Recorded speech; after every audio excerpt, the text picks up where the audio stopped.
Greetings, welcome back to my channel.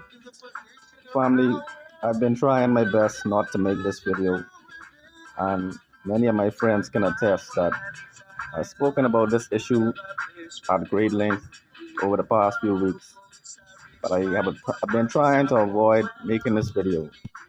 Um, this video pertains to the military coups that are taking place on the continent of Africa, right?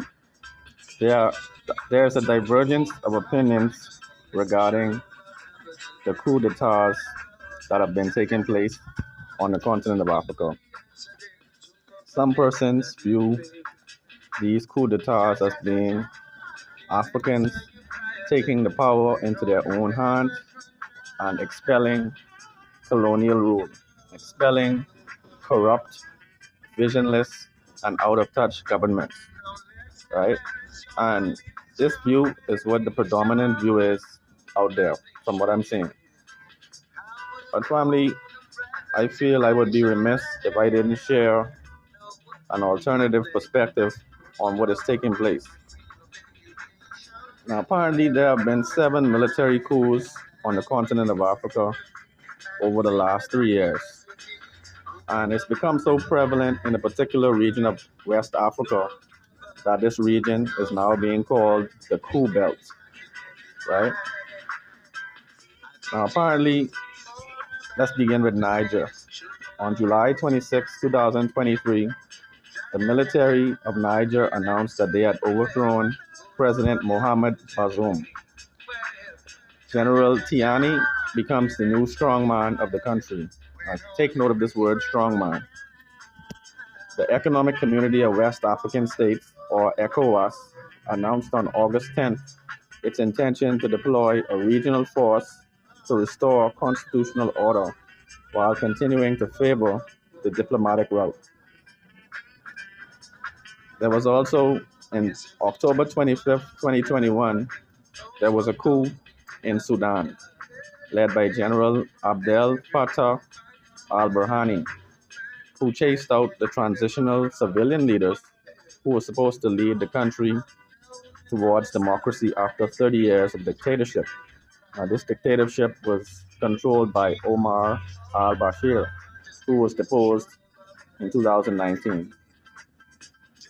And moving right along, there was a coup d'etat on September 5th, 2021 in Guinea-Bissau. Okay, apparently in Guinea-Bissau, President Alpha Conde was overthrown by a military coup. On October 1st, Colonel Mamadi Doumbouya became president. The military has promised to return the place to elected civilians by the end of 2024. Well, family, we're in 2025 and the military is still in control. Uh, in Mali, moving right along in Mali, there were 2 coups in 9 months. On August 18th, 2020, President Ibrahim Boubacar Keita was overthrown by military and a transitional government was formed in October of that year. However, on the 24th of May 2021, the military arrested the president and the prime minister. Colonel Assimi Goita was inaugurated in June as the transitional president. The junta has committed to returning the place to civilians after scheduled elections in February 2024. Well, family, we're in 2025 and the military junta is still in control. Now, moving right along, this is where it gets rocky. I know many people are not going to share this opinion, but we move on to Burkina Faso, which had 2 coups d'etats in the space of 9 months. On January 24th, 2022, President Roch Marc Christian Kabore was ousted from power by the military. Lieutenant Colonel Paul Henry Sandaogo Damibo was inaugurated president in February of 2022. However, on September 30th, Colonel Damibo who was in turn dismissed from his position by the military. Captain Ibrahim Traore was invested as transitional president until a presidential election scheduled for July 2024. Well, family, once again, we're in 2025, and Captain Ibrahim Traore is still in charge of Burkina Faso. Now, I don't want this to be a lengthy video, but I mentioned all of these coups d'etats because I believe that this pattern of development in Africa is actually counterproductive to the forward progress of Africa, right? Family, I believe it is absolutely imperative that African nations divest themselves of colonial rule. There is nothing wrong with Africans as a collective expelling the countries that have exploited them and attempted to rule them by their proxies over the past few decades, right? Ever since the formation of the OAU in 1963, Africans have been attempting to restore power to the people themselves, right? But ever since this period of Africans taking control from the colonial powers, there's been a culture of strongman governance. Okay, these strongmen governors or presidents have actually enriched themselves at the expense of the people, right? So no matter how much progress they make themselves, the people are not actually seeing the corresponding improvement in their way of life, right? And so we all knew that this strongman government and this culture has been holding back Africa and actually still allowing foreign countries to take some of the resources to actually enrich themselves at the expense of Africans. Okay, and so this is where my perspective comes in, because what took place in Burkina Faso, um, from the outside looking in, it is a very brave, a very bold move by Captain Ibrahim Traore to nationalize various assets in the country, remove foreign ownership from the resources of Africa, sever ties with the former colonial power.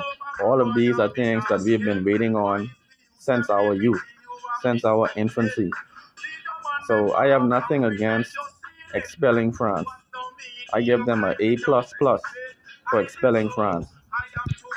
But family, there's something that comes along with military coups that I think I needed to share with my subscribers.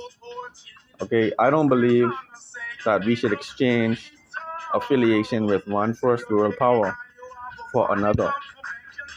And this is what I believe has taken place in Burkina Faso and the other countries that I have listed ever since they had a military coup. Family, originally, these countries were trying to survive in the international arena by having diplomatic relations with various countries on the western side of the divide and the eastern side of the divide. But what has taken place after the military coup is that these countries have now aligned themselves with all of the communist countries in the west, or actually in the east. They've aligned themselves with Russia, they've aligned themselves with China, they've aligned themselves with North Korea, and also in the Western Hemisphere, they've aligned themselves with Venezuela. Now, proponents of this position would indicate that Africans are now deciding who they will work with, independently of foreign handlers, independently of colonial regimes. And this is something to applaud, but it seems to me that the military coups have given access to African resources that otherwise would have been going to the Western leaders and the Western countries, right? And so, in my opinion, family, choosing among the lesser of two evils still leaves us dealing with evil. You know, supporting Russia, supporting China, countries which have had um, peaceful relations with Africa over the last few centuries seems good on the surface, but we have to realize that both the Western and Eastern first world countries actually entertain designs on being the supreme economic and military force in the world, right? And I believe that African leaders that are truly about Afrocentrism, that are truly rooted in a Pan African ideal, should be working with other African nations. Africa should be working on independence and using its resources to achieve developed world status, right?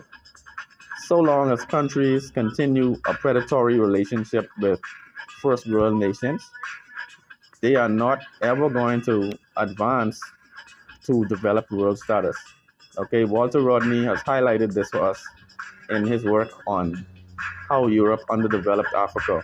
Walter Rodney has stated that the notion that developed countries and developing countries are working towards a common aim is false. Because what he's claiming is that the developing countries will never actually arrive at an equal status of development or resources with developed world countries. The first world countries and their development will always outpace the third world countries. And this is a reality that we need to face. Um, Continuing to work along with developed world countries in the manner that we have in the past is going to be counterproductive to Africa achieving true independence. Okay.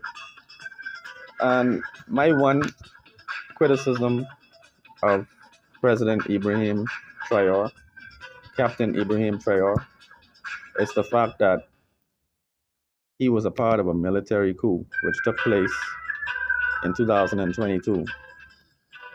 His friend was in command of this military coup, and 8 months into his regime, he actually ousted his friend and took the reins of power, right? Both of them had communist and Marxist outlooks. Both of them were actually trying to bring the Wagner Group of Russia into Burkina Faso so that they can assist them with ousting the rebels that have been trying to threaten the capital, right? And so what they've done, enlisted the aid of the Wagner Group, which is Vladimir Putin's private army.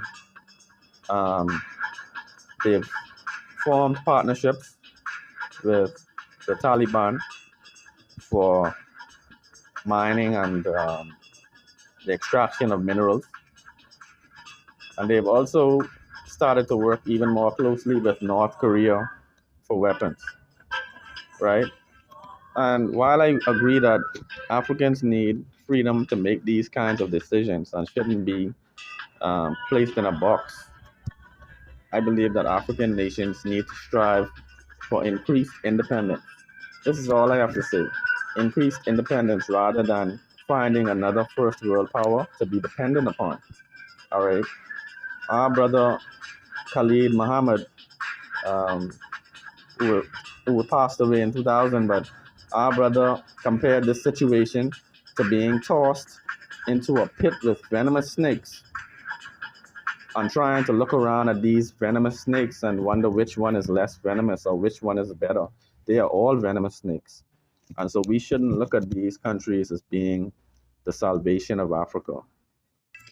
Countries in the third world, like the Caribbean, African countries, would be considered to be the